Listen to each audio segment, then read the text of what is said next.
My name is Bennett. I am from Rochester, 585. I currently live in New York City in the 718, live in Brooklyn. I'm a content creator. I dress up as Michael Myers and I represent for New York. So I'm Michael Myers of New York. I'm on every platform, Instagram, YouTube, TikTok, Facebook, all of it. Okay. And what got you into like using the character Michael Myers for your content? It all started in 2018. When I first I was working at Party City. I had an ex-girlfriend at the time. We dated and she ended up putting me onto the job. I was 21 at the time. And around that time, I got hired around like near my birthday, around in September-ish. And then it was around like the Halloween season. It was around October, I think. Around the 1st, I think, the 1st or the 2nd. That's when my boss was like, yo, we're going to need some people, you know, to come out. Since now, like, it's Halloween season, we need all the employees to wear a costume and stuff like that. So I was like, oh, that's cool. We get to do that. So I'm like, all right. And I gave it a shot. At first, originally, I was looking for a SpongeBob costume because I wanted to dress up as SpongeBob. I was like, that'd have been funny if I had a SpongeBob costume, but I couldn't find it. And then I was like, all right, because I was like trying to look for something like easy to wear, to put on and put off.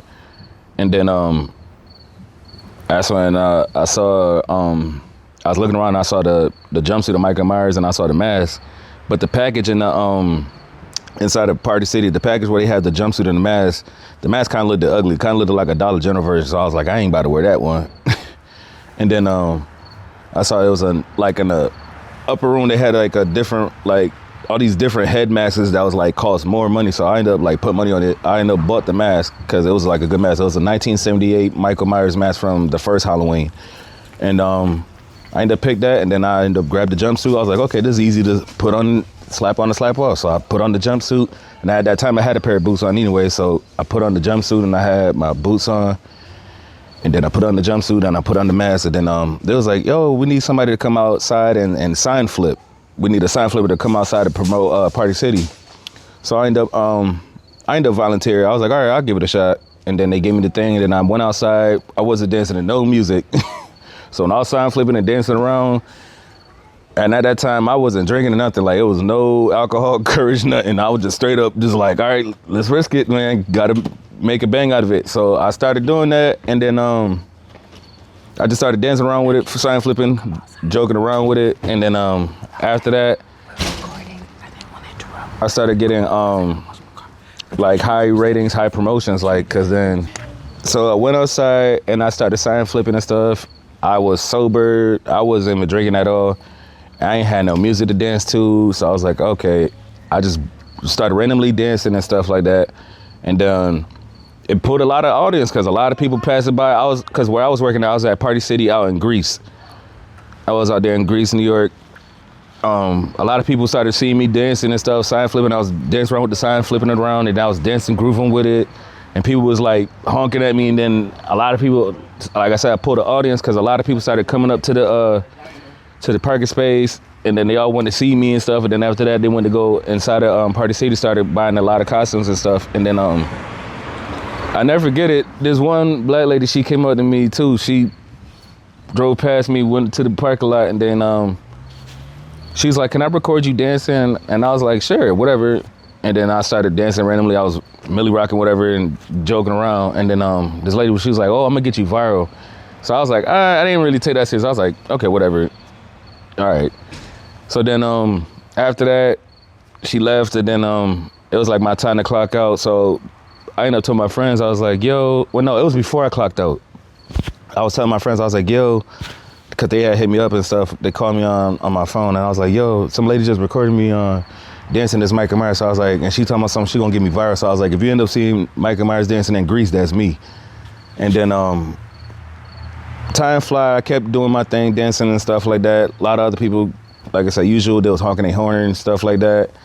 And then it was like time for me to go, so I ended up clocked out. I got out around like 4 or 5-ish, and then as soon as I got off work, my friends had hit me up, they tagged me on a post. They was like, yo, bro, remember you say you was out in Greece? I was like, yeah. They was like, yo, that's you, right? I was like, yeah. So they was like, yeah, bro, you really is going viral. Then when I saw the video, I think when I saw it last, it was like at like 80,000 views or 100,000 views. And I was like, oh, wow, she ain't lying when she said she was going to get me viral. So I was like, okay, cool. So then my friends were like, yo, you got to keep this going. So I was like, well, that's cool, because I started off YouTube, but I wasn't doing the costume thing. So I was like, all right, I'm gonna just jack it. So I just took it. So I just kept on doing that. And then at first, when I had my old YouTube page, it wasn't Michael Myers of New York. It was just like my regular name. And then I just started like doing little skits with it. And then around the Halloween season, that's when I went, I think, 2018, it was the Halloween movie, the 2018 Halloween with Michael Myers. I pulled up literally as Michael Myers too, because I ended up tucked my mask inside of my jumpsuit, because I know if I put up there, they wouldn't let me wear it. So I like sneaked it in, put it in my jumpsuit, and then I walked through, paid my ticket, went to the movies, and then watched the movie. Then when the movie was over, I put the mask on. So then when the lights came on, people were scared. They was like, oh my God, Michael Myers is in here. And people were so petrified, but then they was like laughing at the same time. But then I started dancing in the theater, and then next thing you know, I had like a whole bunch of people just started taking pictures with me and stuff like that. And then I was chilling with my friends, like, and then I never forget when we went outside the park, like when the movie was over, that's when my friend gassed me up. He's like, yo, bro, do a backflip. And then I turned around, I did it. I turned around. It's on my friend's YouTube though. He ended up had it. It's a very old video though, years ago, but I ended up did it. I did a round off backflip, and it's Michael Myers with the mask on. People was like, oh my God, he really did a backflip. And then after that, I just kept it going, because then later on that night, it was around the Halloween season, I went to random college parties and stuff, because they saw me as Michael Myers. They was like, yo, let Mike come in. And I was just going in for free. I was going to college parties, all that stuff, just for free, just for being Michael Myers. And then I was like, you know, this thing really having me getting like a good feedback. So the rest is history. I just kept it going. And that's what I just been doing. I just been doing skits with it. Then TikTok, I started doing TikTok with Michael Myers around the pandemic, around 2020, 2021. 2020, 2021, it was around the pandemic. And I was trying to come up with a name with it. And I seen these other guys, they dress up as Michael Myers. And then I know this one guy, he don't do the Michael Myers thing, but he represents New York. He dressed up as Spider-Man, but he's like a gangster, like a gangster Spider-Man, but his name's Spider Cuz I think he a Crip. He wear like a lot of blue, like the blue bandana and stuff. So I was like, all right, I want to do something like that, but I don't want to represent no gangbang or nothing like that. But I was like, I definitely want to represent like I'm like a hood character or whatever. So then I was trying to come up with a name, and then I saw this other guy. He's from Decatur, Indiana. His name is Michael Myers of Decatur. And I was like, okay, he's Michael Myers of Decatur. I was like, I need to have something that can like some type of name that could pop out for New York. And I was thinking, I was like, Michael Myers from New York? And I was like, nah, I don't want to hear that. So then I was like, he's Michael Myers of Decatur. He's representing Indiana. So I was like, why not? I was just like, all right, I brainstormed, all right, let me represent the whole New York. So I was like, Michael Myers of New York. And that's how I came up with the name. And then I did it and put it on TikTok from 2020, 2021. So like now it's been like 5 years. I've been doing it on TikTok and then YouTube. Been doing it since 2017. But I did the Michael Myers thing on YouTube since 2018. So that's how the rest is history from that. And you record your own videos, edit your own videos, and post it yourself? Yeah, I posted myself. Mostly, dominantly, a lot of my videos are recorded by me. Like I plan them out, I set them on an angle, and I record it myself. But the first time I did it, I was nervous of doing it because I was like, oh man, I'm really doing this. And I started off doing my videos in Rochester too, right in my hometown. And I was nervous because I was like, I don't know what people's reaction is. And then I was like, very stage fright, but I'm like, I don't know why I'm stage fright. I'm like, I'm in a mask, so nobody's gonna know what I look like. So then I ended up had to like put the fear away. I'm like, nah, don't think, just do. Then I just started dancing to music and stuff. And then that's when I just got real comfortable. Then I kept going, and then I got used to it. Cause then another nerve break when I ended up like moved down to New York City. I was really nervous because it's Manhattan. It's packed with a lot of people that pass by and stuff. So like they're gonna see whatever you do. So if you mess up, they're gonna walk away. Or if you do something good, they're gonna stick around and keep watching. So I was like, man, I ain't even got no privacy to try to get myself prepared. So one time I ended up, that's when I really was nervous. And the good thing I did, I think I had me like a bottle of liquor on me. And I started taking sips. I was like, all right, let me put my nerves to the side. And I started sipping a little bit. And I'm like, all right, I ain't nervous no more. I grabbed my ring light, because that's what the little ring light that holds the phone. I was like, boom. And then I had my little speaker to the side, and I just started doing my thing. And then after that, I just got real comfortable. Because then that's when a lot of people started seeing that. It was like, oh, wow, we never seen this before. And then I ran into like a couple of famous content creators too that's from TikTok and stuff like that. And they also big on YouTube and stuff. And then I ended up collab with a lot of people. But that was something like I was hoping to do too, because that was something I was speaking into existence, where like when I started seeing myself elevating, I was like, man, I hope to God, I'm like, Lord, let me be able to collab with good people and everything like that. I don't even care if they're bigger than me or they're smaller than me. I'm just down for collaboration. So I was like speaking that to existence. I'm like, let that be happen. And then it did. It came to pass, because as soon as I went down there, I started collabing with a lot of people. So I was just like, it was like, all at once, I was like, wow, this is a lot to take in. After I just did like 1 or 2 videos, and then a whole bunch of people started collabing with me. So I was like, wow, it was a blessing. Who are some of the people that you collaborated with that you never thought you would have collaborated with? There's like a few I did. Like I was hoping to. Well, there was a few I was hoping to, but I didn't know I didn't know I was gonna get their attention when I first did it. It's this guy his name like Shafar Delgado.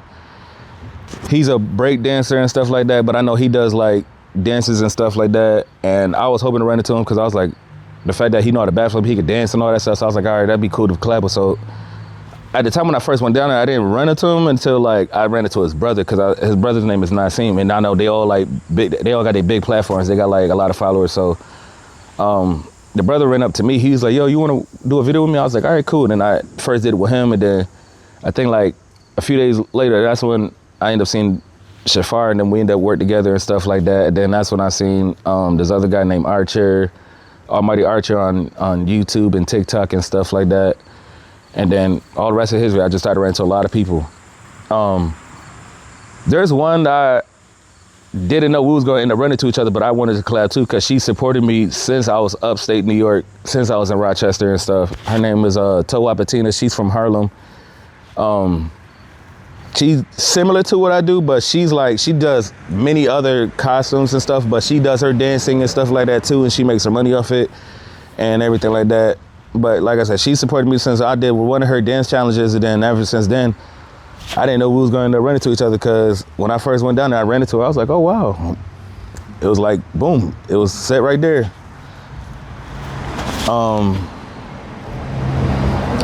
I don't know. I think a celebrity, there's a few celebrities I would say I didn't know I was going to end up running to. I ran into Annalie Chopper. I was like, whoa, I didn't even know he was there. Because it was one time I was like doing my videos and stuff, and then I started seeing a lot of people started running, and I'm like, why are these people running for it? I'm like, is that a fight going down? And they like, no, Annalie Chopper here. I was like, what? And then I turned around, he was right behind me. I was like, wow. I was shocked. I was like, what? That was the most one I was shocked, huh? Was that a fun experience? Yeah, it was a dope experience, because I ended up had the chance to meet him, talk to him like face to face without the mask on, and me and him about the same height. But he's really cool. He's a genuine dude.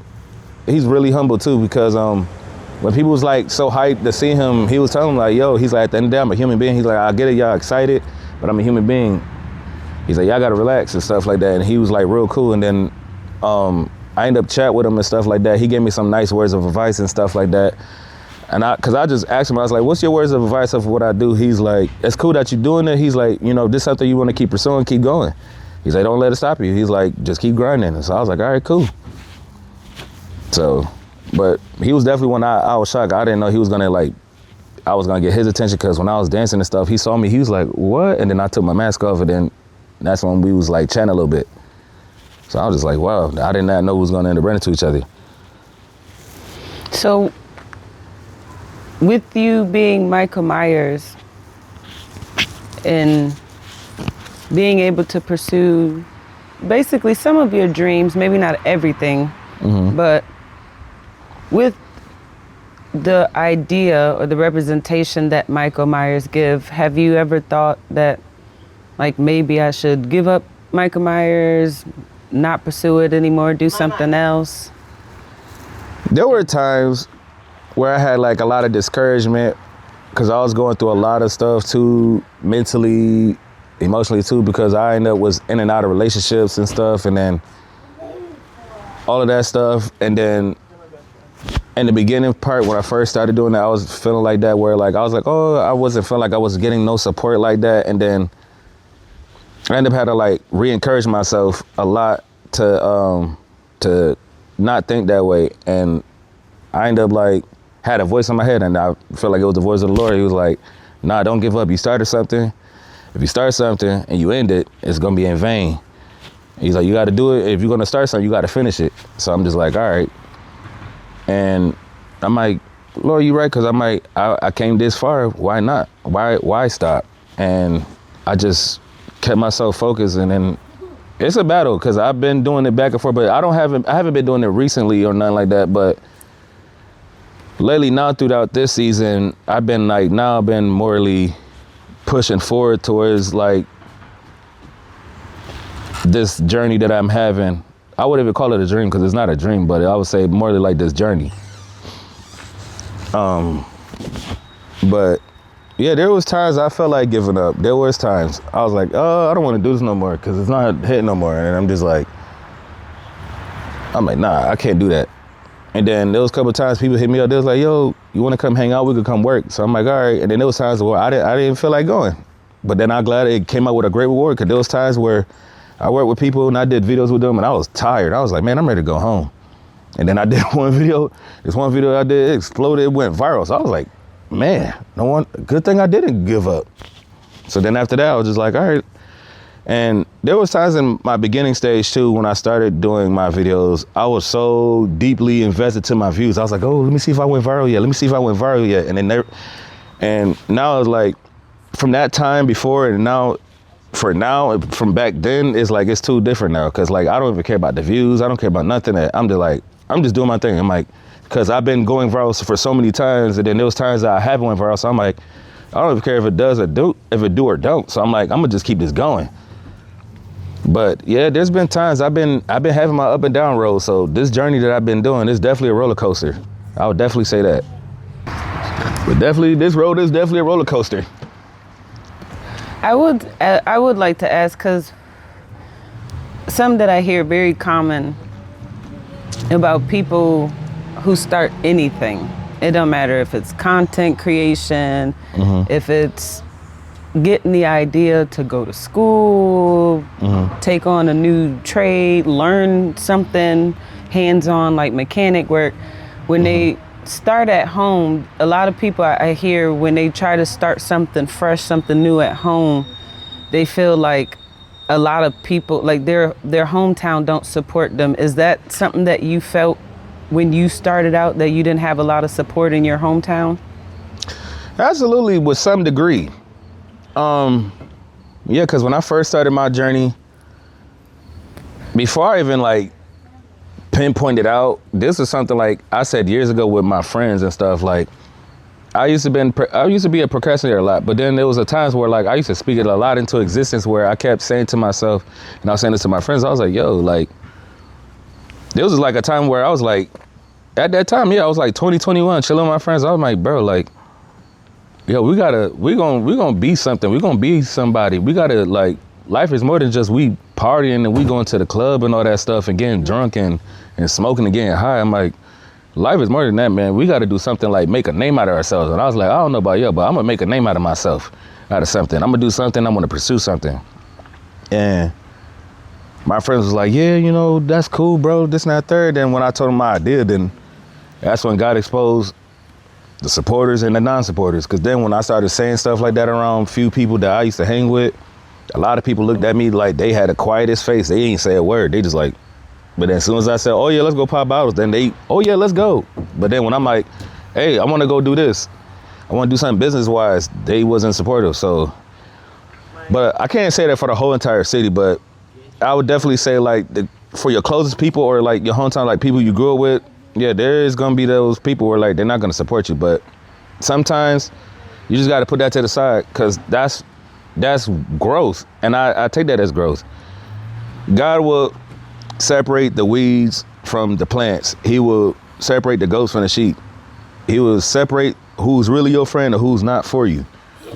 And that even go through family too. Some people in your family won't be supportive and there's some that will. And that's how to learn from my journey. But from my hometown, I would definitely say it was just like a lot of friends that I used to been cool with.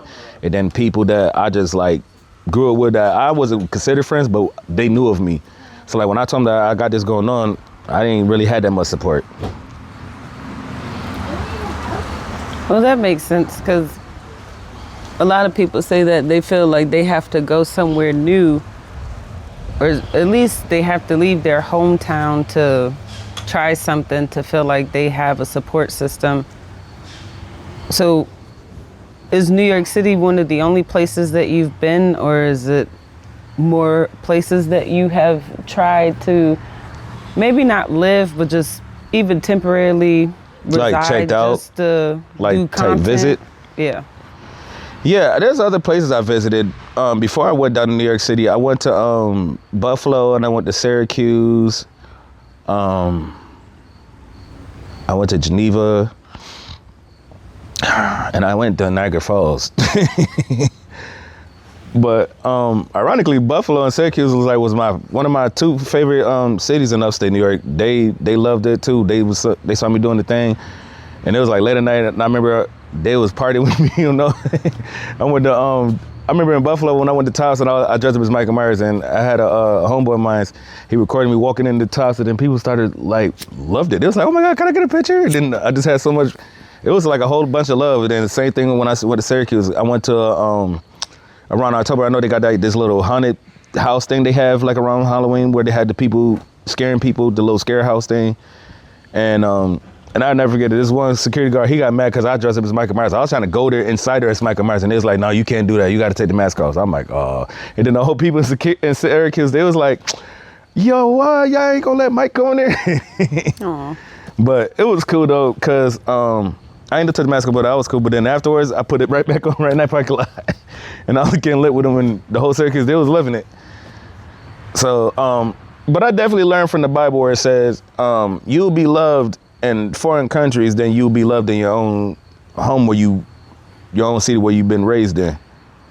So with that degree, it is true. The Bible says that. So I ended up learning that from my own experience. I can't say fully, like I said, I can't say fully Rochester is not supportive because there's some people I met, strangers I met from Rochester, they end up finding my page, they end up following me. So, but I would say for like, when I mean by like my home city is like the people that I grew up with, people I went to school with, or people I was cool with, people I hanged around with, people I went to church with, or stuff like that. Those people ain't just, it's like your own home people ain't gonna be your support system like that. And what are some ways that you found that helped you get around the lack of support system, so to speak, from your close community? It was just self-encouragement. I just had to self-encourage myself. I'm like, Bennett, it's okay that you have some people that not gonna support you, but you'll have, and I'm like, you don't never know, the Lord can give you a whole bunch of supporters versus you only you got that small amount of them haters that don't support you. So that's all, like, it was like a self-mental motivation I had to like encourage myself on. That's what keeps me going, is just I have to keep myself encouraged. And I can say that for anybody who pursuing anything, rather if it's music, entertainment, content, or if you even going for education, or if you're going to fix a car, or you want to clean your house or fix a house or do anything you want to pursue, erase all of that stuff from the negativity. Whatever you want to do, don't let nothing stop you. Encourage yourself. If nobody encourages you, you got to encourage yourself. You can do it, and once you do it, it's a real thing. Once you do it and you done conquered it, that's when everybody gonna claim that they, oh yeah, I've been supporting you since day one. But you know who your supporters is, and that's real. You sound young when you, I guess, started to pursue content creation and even like traveling around the city. What are some, I guess, like challenges that you faced that you probably never would have thought, like, oh, this is out here in the world?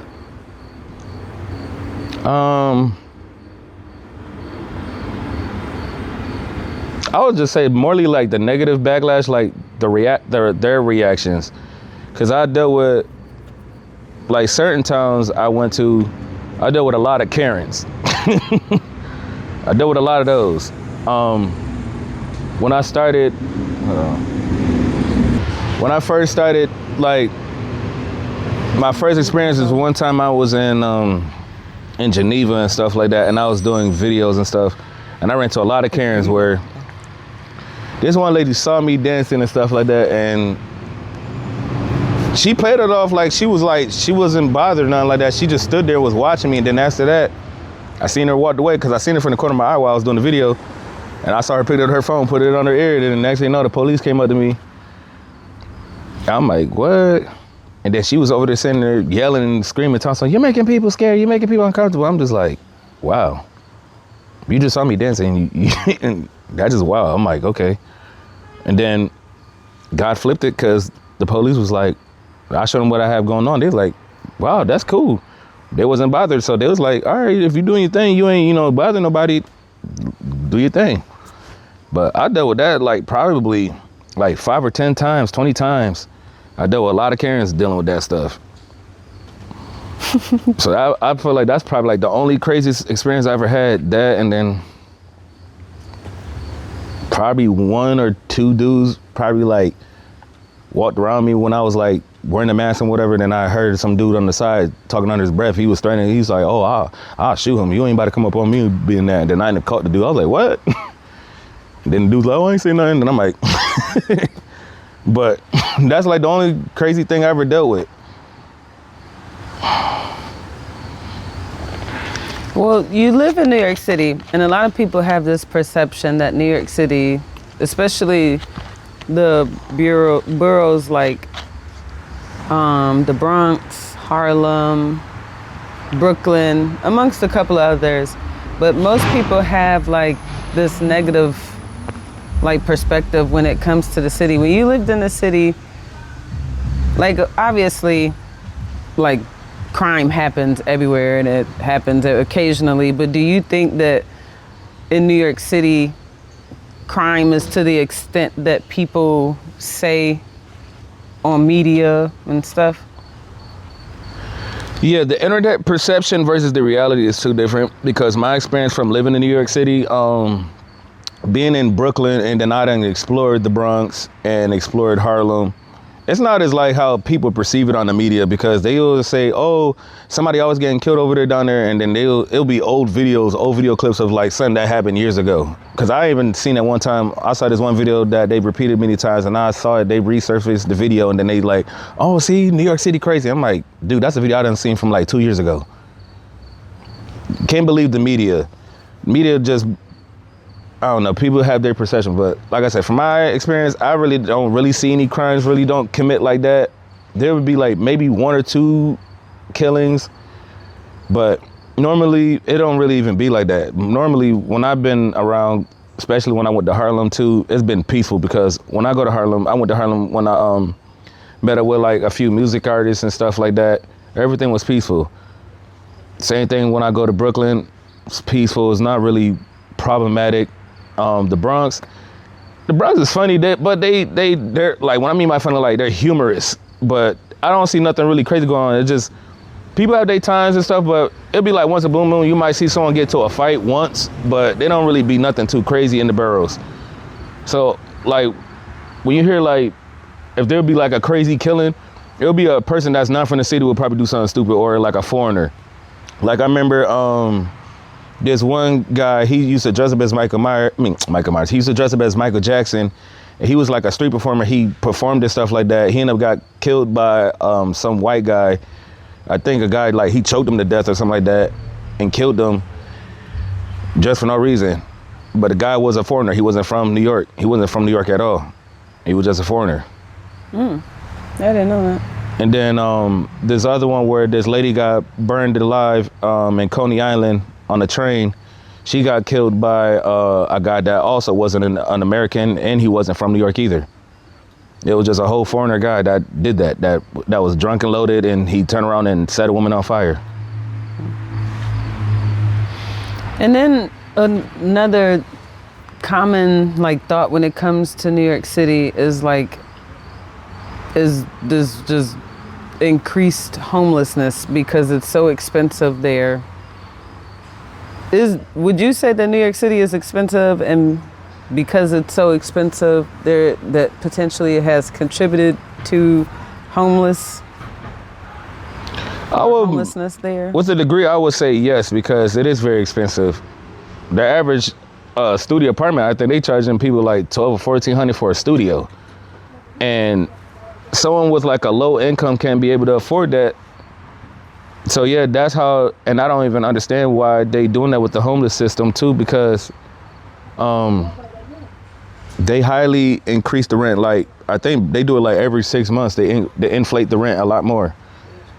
And it's challenging for people who has like a regular job, like say you work at McDonald's or something like that, and then you live in an apartment, then you got to get like another job, because the McDonald's job ain't really gonna cover that job, the rent, because then also you gotta pay rent, you gotta pay gas and electric, because they don't even have any apartments that's like all utilities included.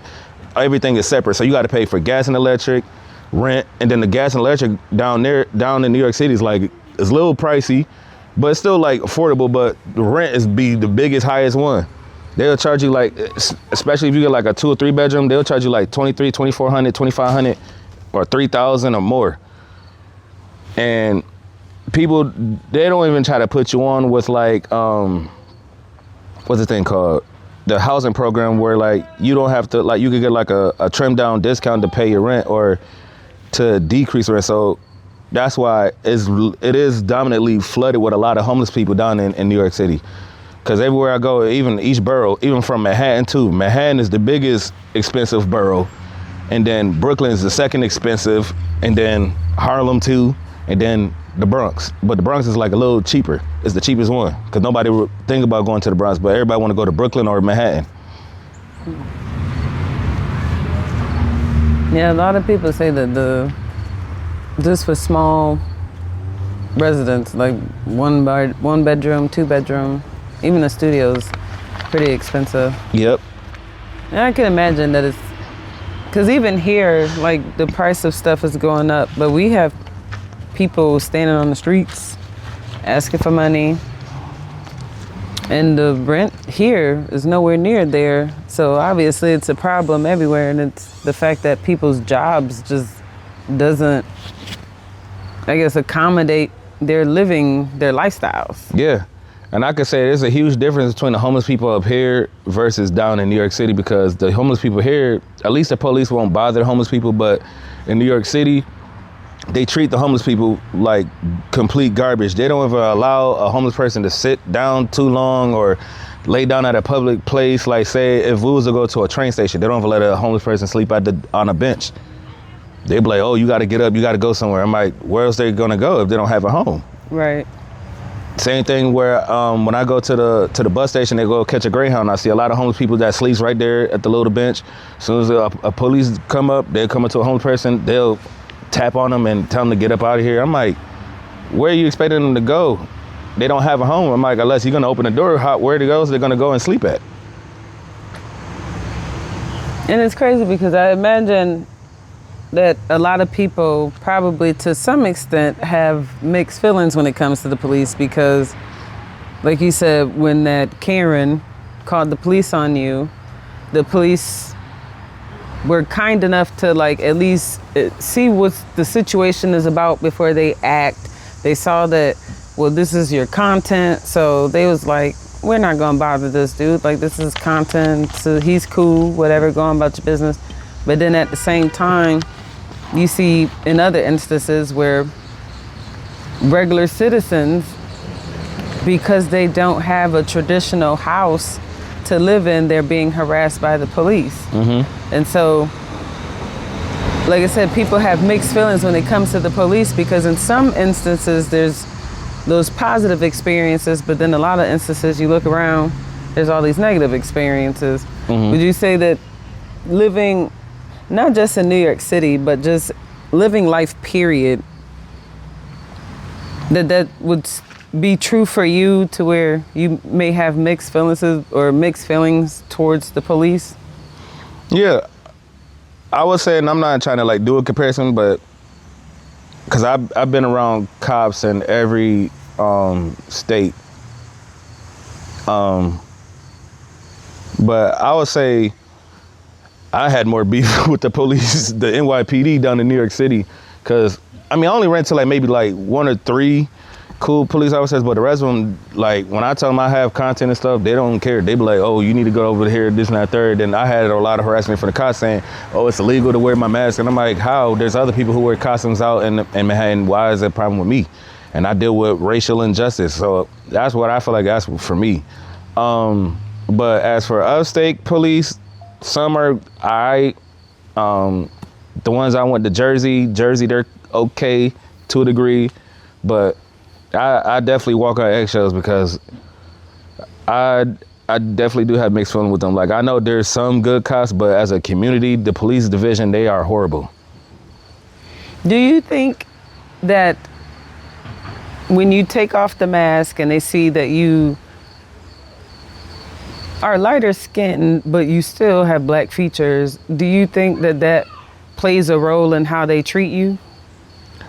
I think so. You look? I think so, because I had a couple experiences. There, like say if someone was playing music and we was doing a video with our speakers, if the speaker's too loud, they end up telling you, oh yeah, you need to have a permit for you to be able to blast your speaker and everything like that. I'm like, since when we needed a permit to blast our speakers to do videos?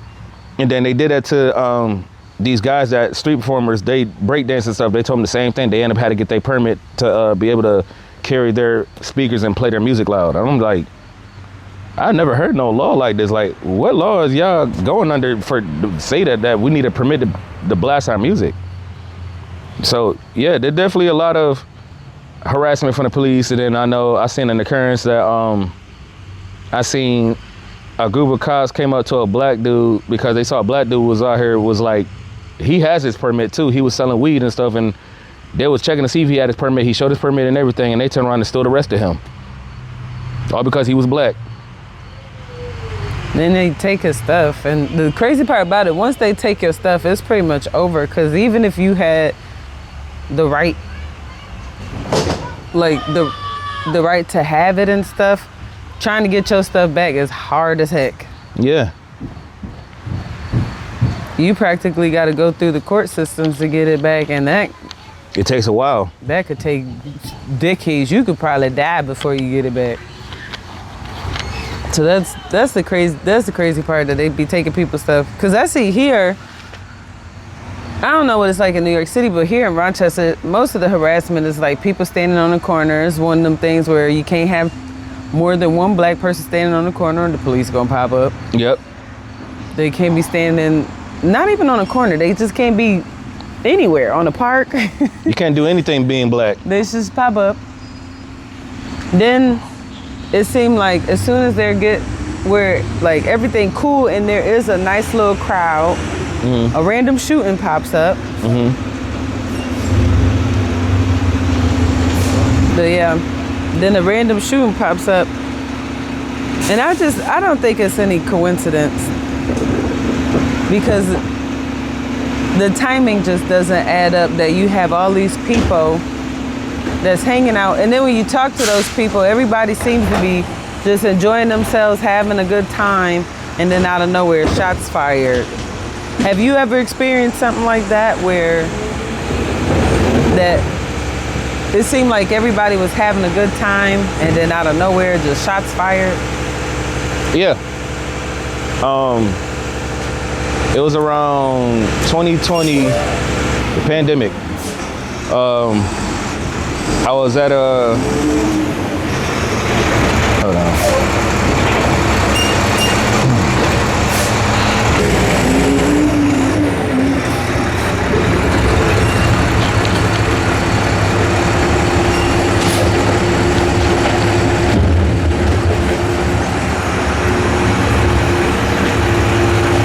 Okay, so what was your question again? Have you ever was at an event and it seemed like everything was going good, you were enjoying yourself, and then out of nowhere, shots were fired? Yeah, that happened in 2020 here in Rochester. I was with a group of friends and stuff like that. Originally, I wanted to go to a bar or whatever. Then I was like drink whatever like that. And then my friends, we went to a house party and stuff like that over there by Central Park and stuff. And we was partying and everything. Everything was cool. And I was like, I had a sense in my head. I'm like, nah, this is too perfect. I'm like, I don't like how this is too much of a good time. I was like, I had a gut feeling like something was gonna end up going down. And I started seeing a little bit of signs because I started seeing my friends was like, they wasn't staying there that long, so most of them left, and it was down to me and my one homeboy. And I had a gut feeling. I was like, man, we need to get up out here. And then that was the last words, because as soon as I said that, yeah, shots was fired. It was a mass shooting. A lot of people got shot and killed. A lot of people came out injured. Me and my homeboy were the only one. Thank God we didn't came out. No injuries or we ain't died. But it was a mass shooting, and I felt like my biggest blame, I was like, I don't think this was no gang relations, none of that. I think it was like I felt like it was like a police setup, trying to make it seem like they want to blame it on for the black community doing that. So, yeah, definitely, that's a real thing. It does, where they don't like seeing us have a good time. They always want to mess it up. I remember, I don't know if it was I think it was last year. It might have been the end of 2023. But there was that mass shooting at Maplewood Park, like right off the 104, right before you get to Lake Avenue. And that was one of those type of ordeals where it was predominantly a bunch of black people. Everybody said it was a great time. Like, you even had people who were politicians on the color side, but they were politicians, whether they black or Latino. They showed up to the event, said everything was cool. Like, the people that put together the event came out of their own pockets to provide something for the community to do, because a lot of people, one of the commonly things said is that there's nothing for us to do. And so this young man and a couple of his, family members and his homies and whatnot, they came out of pocket, bought food, grilled food, gave away the food for free, basically. Wow. Had music and everything, just providing a good time for everybody. And that's exactly what ended up happening. Randomly, a shooting takes place. There's all this, like, basically chaos, like, comes on. And then 2 people ends up losing their lives. And then the poster child becomes the random black people that are seen running for their lives too with the firearms. A person who carries a firearm, if they were to hear gunfire, like, your first instinct would be, well, I carry a firearm. Let me protect myself with this firearm. And I feel like if that was, and we've seen it where white people, they have firearms and no one assumes he's a maniac with a firearm. And when it comes to a white person carrying a gun, they don't think gang violence. But as soon as a black person carries a gun, oh, he's in a gang. Yeah. That gun is not legal. And then it became them trying to paint this black dude that was at the park at the event they were trying to paint him as the suspect when there's video footage of the drive-by vehicles going by, and the arms that, or the little hands that were visible was not no black ones. Yep. I think I seen that video floating around Maplewood. I seen that on my I seen it on my Facebook and I seen it on my Instagram, where yeah, it was an outside public barbecue. Everybody, it was like you said, it was the whole community was there, and then I remember it was just like, I saw that they ended up showing a clip of it where it didn't even sounded like they was shooting with regular pistols. It sounded like they was shooting with rather a gun with a switch or something that was like an AK or something. Cause all I'm hearing all over the, I'm like, nah, that ain't no regular people shooting that. That ain't no regular city people doing that. So when I'm over here hearing gunshots and then I'm hearing people getting sprayed, I'm like, nah, that ain't, I don't think that's not a black person in the community doing that. Yeah, I think it's strange that society has been programmed, especially in communities of black people, where when a black person lose their lives, the assumption is that the murderer is also black. Mm-hmm. That's true. And that's how I would say, that's how white people even view black people, because it's because of like entertainment and movies. That's how every time when something goes down, when it comes to a mass shooting or something goes down where somebody's getting murdered is in a black community inside of an inner city, they always think like, oh, it's black on black crime, gang violence and all that stuff, all because of what they perceive from seeing on TV. Yeah, I do agree that media distorts a lot of people's,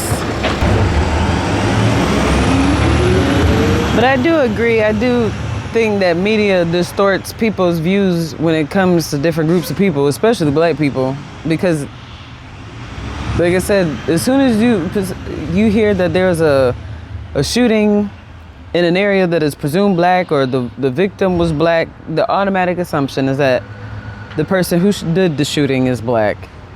And it's like, there's way more people that live here than black people. Like, but people like to perpetuate this black on black crime. How do you feel about that concept, black on black crime? It's stupid.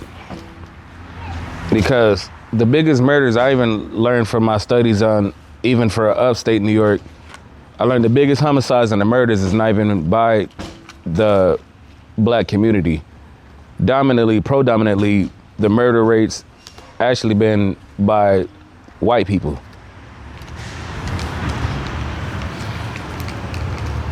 Especially when I heard about the Kid Boys.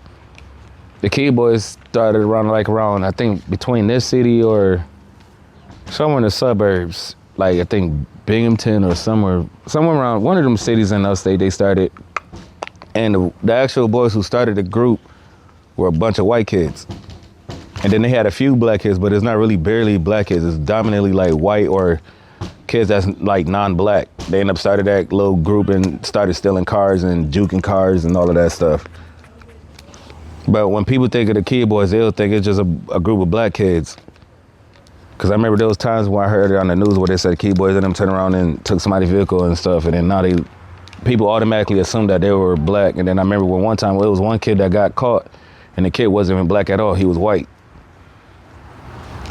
That was one of the same, I remember, like on this street, there was a shooting and it was said that everybody kept saying like, yeah, it was a black person, it was a black person. And there was only a few people who actually seen the people shooting and they said that they were not black. I would be glad if one day that the black people of the black community would stop being depicted as thugs, criminals, and slaves. Because what you see from a white director putting out on black people through movies and entertainment and music. Because at the end of the day, people will say, oh, black people music, y'all promote murder and violence. Well, who the one who's directing them to do it? Because they have no choice but to do it for them to keep money. the biggest managers in the industry that are pushing the black artists to push out drugs, alcohol, sex, violence, murder. The biggest producers and the directors and all of them are white. And then I think it's unfair to say that because, one, to blame the music that black people are subjected to listen to, like you said, by the people who are in charge of it. But it's also something that is sought after by a small group of people. But I still think it's unfair to say that because people aren't out here blaming teen pregnancy on white people music. And there's white people having teen pregnancy. People aren't blaming white people's music, country music, for the people that do participate in incest. People aren't blaming white people music for the mass shootings. People aren't blaming white people's music. And there's a lot of white music I heard, like heavy metal, the most one. That is like the most violent music genre. That song sounds like headache music. Sounds like you want to bang your head on the wall. And I done seen a lot of rock concerts where there was a lot of heavy metal artists and rock artists who was performing, and that's how they end up had the mosh pits. The mosh pits, you will see a bunch of white people get violent in the mosh pit. They punch, kick, push, all of that. They get real violent in the music concerts. But nobody says nothing when they do that. But then if black people just going out in the streets, dancing and having a good time, we get depicted, oh, they acting like wild animals. Yeah. There's definitely a double standard there. At least as black people, we not going on the streets while we dancing, we hitting people. We dancing and have a good time. But when white people at a mosh pit, over there elbowing and punching, and then they hitting men, women, kids, all of that. If your baby in the way, your baby get hit, nobody says nothing. I don't think babies should be at mosh pits. No, I'm just saying, if it have to be a baby, they would. But I seen women got hit by men. I done seen men got hit by women. I done seen men hitting men, women hitting women at the mosh pit. At these rock concerts, these heavy metal concerts, nothing is said. You don't even have to go that far. You could look at tailgating parties amongst sports, especially football. Yep, that too. Football and hockey. When they represent their teams, people get in beer. They drink that beer. They get violent. They getting drunk, fighting for a team. No, nothing is said when it comes to white people doing it. But let it be a black person representing a jersey, and they fighting. Oh, they the usual suspects. And the thing that gets me is like, I'm not saying that there aren't black people that participate in criminality, because there are.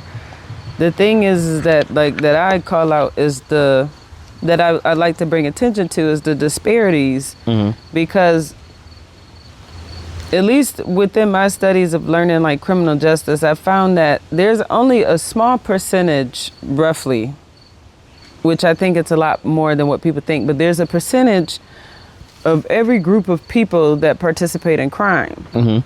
So, for example, if the percentage is 1% of every group's population participate in crime, then that means that 1% of the white people population could commit crime, 1% of the black population commit crime, 1% of the Asian, and so on and so forth. But then when you look at the numbers, the population in the United States, over 60% of the United States population is white. So if 60% of the United States population is white, and of that 1%, there's criminals, then that would mean that there's more white criminals than there are black criminals, than there are Asian criminals, than there are Native American criminals, that there are Latino criminals, that there are Hawaiian criminals, just based solely on numbers. Yeah, and I also done my studies too of the prison system, especially down south.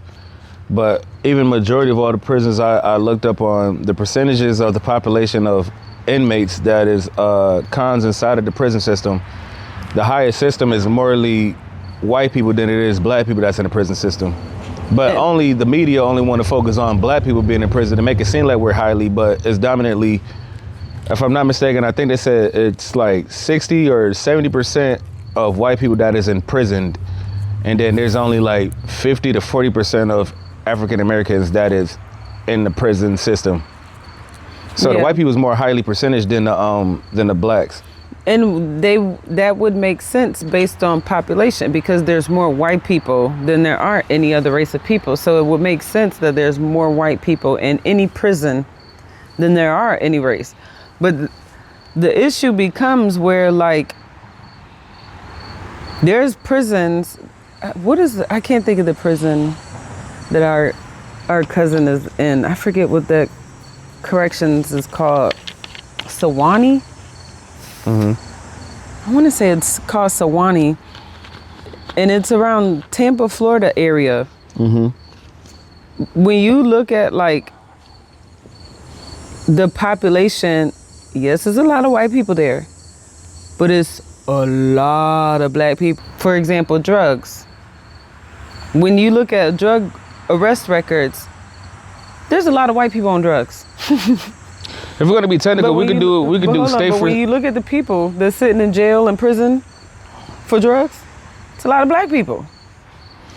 That don't make sense. If we're gonna do like a percentage rate of who's more, and this is why I don't understand how they try to perceive black people who always want to get into drugs, for the fact that we supposed to be labeled as being into drugs and everything like that. The dominance of I seen everywhere from. I seen homeless people and crackheads. The dominance I done seen from my experience that I keep seeing running into crackheads, they're white. And we have some, don't get me wrong, we got some black people that is homeless and drug addicts that's into crack and cocaine and all that, but dominantly I seen a lot of white people went homeless due to drugs. I ran into a lot of homeless white people that I talked to, and they said they lost their homes due to drugs because they had a drug addiction. But to me, the thing is not about competition, it's the disparities. Because, like, when you look at Monroe County Jail, right, like Monroe County, over 60% of about 60% of Monroe County's population is white. So that means about 40% is black, Latinos, and everybody else. But when you look at Monroe County Jail, it's mad black people in there. Yeah. Compared to the white people. But then when you hear, like, on TV, they push this, like, black people commit all these crimes, to the point where people really think that black people commit more crimes than any other person. And it's based off of rumors and opinions. That's not even based by, like, evidential facts. Yeah. They just say that out of their own brains, as out of their own thing that they want to say. That's like the same thing I could talk about even for the single mom parenting or the single parenting when you being a single parent. It's dominantly, I see a lot, and like I said, it's not like a competition, just more like I've seen a lot more single white moms than I see a single black mom. I see a lot of black women that have a black man in their life being in their kids' lives than I see white men that's in their kids' life. So I see a whole bunch of, and I end up looked that up too in the percentage too. Evidently, there's a lot more percentage rate of white single mothers with white kids than there is, you see a black lady that's a single mother with her black child. Yeah. But people to have you believe that almost every black kid out here ain't got no daddy and the mama's single. And also too, they also do that stereotype when they say black people be using food stamps and DSS, but I seen a lot of white women on DSS, WIC, which would EBT. Make sense if you base it on, like I said, on the size of the population, because if services are supposed to be provided based on the people, if you have, like in the United States, there's about 300 million people. So if there's 300 million people here, but over 60% of them are white, and then everybody knows that it don't matter whether it's the United States, it's England, it's freaking parts of China, the Philippines, over 90% of everybody's population is poor. So that means most of the people that's using welfare, SSI, any type of government assistance, most of them are going to be white people, because at least here in the United States, there's a lot of white people. And there's more white people, ideally, than there are anybody else. Now, I do think that data is fabricated, because I don't really think that there's that many white people here. I think a lot of people get falsely labeled as white, and that's why the white thing is so high. Well, Because I do know that's a lot another of Latinos conversation when I know. I'm about to say, I know a lot That's of another Latinos conversation I know that where there were people who did white. identify themselves as white. So yeah, I get that. And Asians too. They get white, but they not white. I understand. For me, from my eyes, and then from the data status that I looked up on, I looked it up. I randomly looked it up on the percentage. I was like, what is the percentage of single mothers, white and black women? And it said white women have a higher percentage of being a single mother than it is black women being a single mother. I'm like, wow. So the fact that this racial stereotype, like I said, this is why I know this is like out of their brains that they're saying about every time when they see a black woman, they're like, oh, black women don't know they baby daddies and they single mothers. And I'm like, so we're just gonna act like white people don't have that? Yeah, we all have the same problems. I'm like, it's not vocalized though for the white community, but it's more vocal and rumored for the black community. Because it can go viral with black people. Nobody cares about white people. White people don't help you go viral unless they doing something like extra hillbilly-ish. They have to abide by stereotypes. I feel like that's the only time they'll do that is if it's a county white person. That's what I would call it when you say hillbilly. I'm like, yeah, a county, like a country girl, a country white dude. They have to be like a stereotypical white person to get attention, or a white person pretending to be black. And it's not even that, because the most times I've seen a lot of white single mothers, a lot of these white single mothers are very good career women who got their own money, they got their little company, and they just single mothers. And then these are women that come from like money, that come from wealthy people, and then they have white children, and they're single mothers, not married, not nothing, and they're single mothers. Since we're on the topic of single mothers, because we didn't go into your familial background, but for those that would be watching this video and don't know that you are my brother, so we have the same parents. Yes. But we grew up with both parents. Right. But we've also seen it where children grew up with one parent, whether it's they only had their daddy or they only had their mom. The common thing that is said that single mothers breed criminality. So I want to ask you, because I know you can only speak from your experiences and from the research that you've done over your life. So just speaking from you, do you think that there is a drastic difference between single parents and having both parents in regards of like their children getting into crime? Or just, I wouldn't even say crime. I would just say like doing misdeeds. Yeah, so I would say the most ones I know I see that's criminals that's in prisons come from both parents than it is a person that come from a single mother. Now, I'm not gonna say all people who raised by both parents is criminals, because look at me and you, we ain't no criminals. We raised by both parents. To some degree, I think we're all criminals. It's just not everybody get caught. But no, I ain't no criminal. We ain't put nothing there. Because if you think about it, I'm saying, because according no, because I'm being serious, because if you think about it, it's against the law to be in a vehicle without a seatbelt. How many times have you been in a vehicle without a seatbelt? I plead the fifth. Exactly. It's against the law. People don't even know, but it's against the law to throw. I plead the fifth. It's against the law to throw projectiles in the state of New York. How many times have you thrown something at somebody? Never. Or litter, like threw something out. Oh, you talking about litter? It's illegal to throw projectiles. That is literally the law. Well, okay. That's not really a crime, but yeah, I did that. It's projectile, so it's pretty much throwing something, just the act of throwing. Well, with that degree, but I'm saying, like, as I'm talking about, what I'm meaning by when the difference of a single mothership and both parents in your life. This is why I see it all over media. I hate this too when I see this biggest thing, especially when I see my black community be trying to come at the black women. When I see black women do their thing and they're single mothers and they having a good time and they want to dance and party and, shake whatever, do your thing. But I hate it when I keep seeing not even just white dudes, because white dudes, you gonna do your little racist thing. But I hate it when I see black dudes keep saying that bullcrap, talking about, oh, they ain't had a father in their life. I'm like, how can you define somebody not having a father in their life? Because I'm like, I done seen women who was raised by both children, who act like a street girl and act like they do. And they come from both parents. I'm like, the both parenting thing doesn't define you as a criminal. You choose to be a criminal because you chose to be a criminal. It has nothing to do with parenting, has nothing to do with your mom and dad raising you, or you ain't raised by your daddy, or you ain't raised by your mama, or it has nothing to do with that. Whatever your choice of your life is, your choice in life of whatever you do, whether if it's good or bad. Because I've seen a lot of people who grew up with no daddy in their life turn out successful. Look at Will Smith. Look at Tyler Perry. Tupac, he ain't had his real dad in his life. He had a stepdad. Pastor Taylor.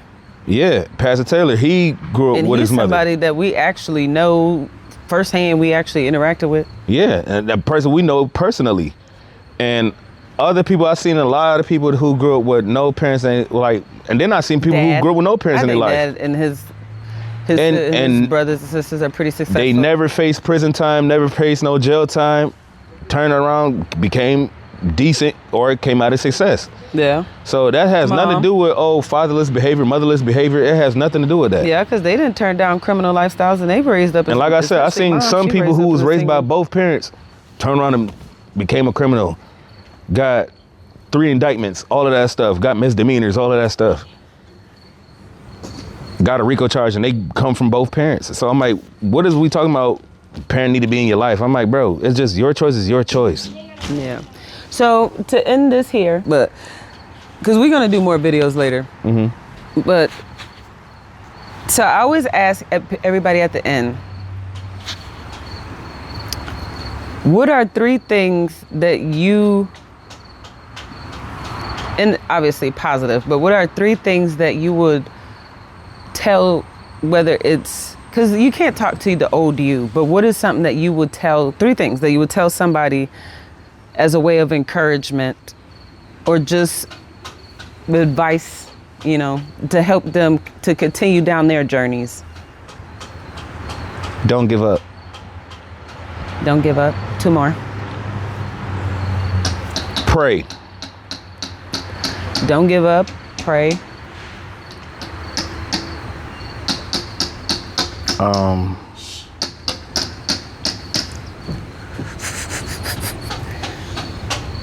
And have faith. And have faith. Don't give up, pray, and have faith. And why would you say those 3 things? Because don't give up is, I know at times it gets hard and you feel like you want to give it up and everything. You just want to end it all and just like, man, F this. Let me just go back to my old self. No. If you started something and you really was like mentally believed in yourself that you can do it, and you started physically doing it and it got difficult, don't let nothing or no one stop you. Not even yourself. Don't ever let yourself stop. Pray it, because whatever your journey is, it's going to take a lot of prayer. Because life, it's not easy, but it's possible. So you always got to stay prayed up. Always talk to the Lord, because the Lord will always listen to you. Your prayers will never be delayed. I mean, it might be delayed. You might feel it is delayed, but it's not delayed. It's not dismayed. It will get answered. And have faith is reason why. Because faith will make you do a lot of radical things that you wouldn't even think you would be able to do. And faith is the size of a mustard seed. So keep it locked in with you. So that was my top 3 right there.